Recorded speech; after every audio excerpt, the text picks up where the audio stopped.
बिस्मिल्लाहिर्रहमानिर्रहीम। सबसे पहले मैं शुक्रिया अदा करूंगा फर्जंद पाकिस्तान अली शेखानी साहब का कि आपने मेरी रिक्वेस्ट के ऊपर, हमारी दरखास्त के ऊपर उस शहीद फायर फाइटर के लिए 1 करोड़ रुपए का इमदाद का ऐलान किया, इनाम का ऐलान किया। शहीद है, उसने उन लोगों की जान बचाते हुए अपनी जान ली, 1 करोड़ रुपए इनाम का ऐलान किया। उसके लिए आपके इस ऐलान की वजह से वज़ीर आला सिंध ने हर शहीद के लिए 1 करोड़ रुपए का ऐलान किया, जो कि एक मिसाल बन गई कि किसी साने के अंदर लोगों का कम से कम भी अगर खमियाजा दिया जाए तो करोड़ों में तो होना चाहिए। अच्छा, अगर 1 अरब रुपए भी दें, 10 अरब भी दें, तो किसी जान की भरपाई नहीं हो सकती। दूसरी चीज मैं गुजारिश करूंगा हुकूमत सिंध से, देखें इसीलिए हम अब तक किसी भी मैटर में किसी डोनर को लेकर नहीं उतरे, क्योंकि बहुत बड़ा नुकसान है। रियासत ही पूरा करेगी, स्टेट ही पूरा करेगी। जो भी कमीशन बनाए वो कम से कम इनको इतना रिलीफ दे दे 2, 4, 6 दिन के अंदर, क्योंकि इनकी रमजान की सेल शुरू हो चुकी है।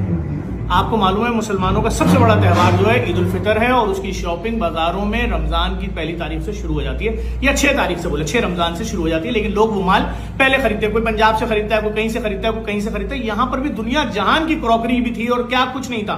मतलब मैं आपको एक सिंपल सी बात बताऊं, मैं एक बंदे से मिला हूं, उसका इतना बड़ा क्रॉकरी का कार्टन, जिसको हम इंपोर्टेड क्रॉकरी बोलते हैं, 14 लाख रुपए का था। वैसे 100 डिजाइन थे उसके पास, अगर 5 भी हुए एक डिजाइन की तो 5 करोड़ रुपए एक आदमी का माल है। तो कम से कम जो कमीशन बन रहा है फौरी तौर पर किसी भी चीज को बेस बनाए, भाई हल्फ ले ले, कुरान के ऊपर हल्फ ले ले कि भाई मेरे दुकान में इतना माल चला है, हुकूमत उसका 20, 25, 50% तो भी फौरी उसको दे, ताकि वो अपने पांव पे खड़ा हो। कराची में बहुत सारी ऐसी बिल्डिंग्स हैं हुकूमत के पास जो खाली पड़ी हुई है, जो मैं कहता हूँ किसी भी पर्पज के लिए, लेकिन खाली पड़ी है 25-25 सालों से। हुकूमत आर्जी तौर पर उनको कमरे 6-6 महीने, 3-3 महीने के लिए दे दे भाई, कि वो वहां पर अपना काम शुरू करें।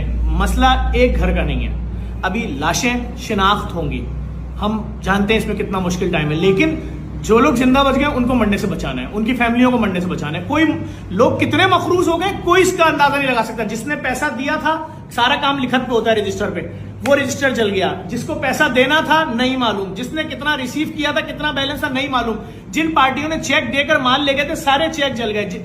पोर्ट से जो माल आता था, गोदाम में उतरता था, वहां से डिवाइड होता था। जिसने माल उतारा वो अब इससे पैसे लेगा, इसका माल जल चुका है।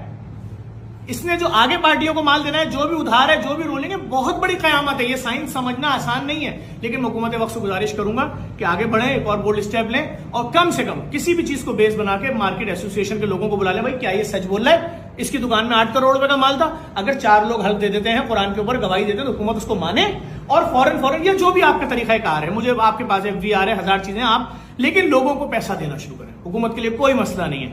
मुझे मेरे पेज पे लोग कमेंट्स कर रहे हैं आके, मुझसे कह रहे हैं कि तुम जाके दुकानदारों को माली मत, मैं चले जाऊंगा, कितना ले आऊंगा?